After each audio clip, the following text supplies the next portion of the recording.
얼마 전에 보도해드린 울산시의회 홍성우 시의원은 현직 신분으로 3년 전 음주운전에 적발돼 면허가 취소됐습니다.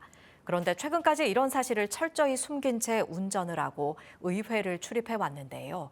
제도가 허술하다 보니 의원은 물론 시장이나 구청장 등 선출직 공무원은 범죄를 저질러도 신분을 숨기면 이렇게 아무도 알 수가 없습니다. 이용주 기자입니다. 정말 죄송하다는 말씀. 울산시의회 의원으로 당선된 뒤 불과 한 달 만에 음주운전 사고를 냈던 홍성우 의원.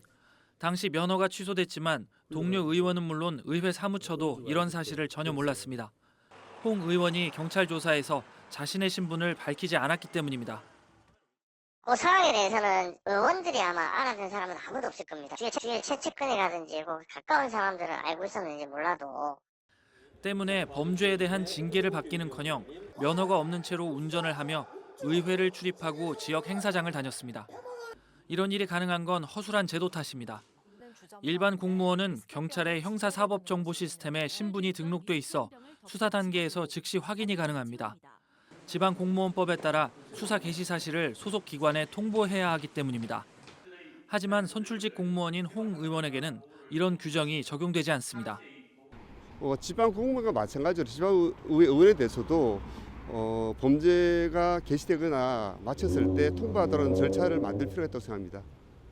시장이나 구청장, 지방의원 같은 선출직 공무원은 지방자치법에 따라 체포 구금되거나 판결이 확정된 경우 기관에 통보하게 되어 있습니다.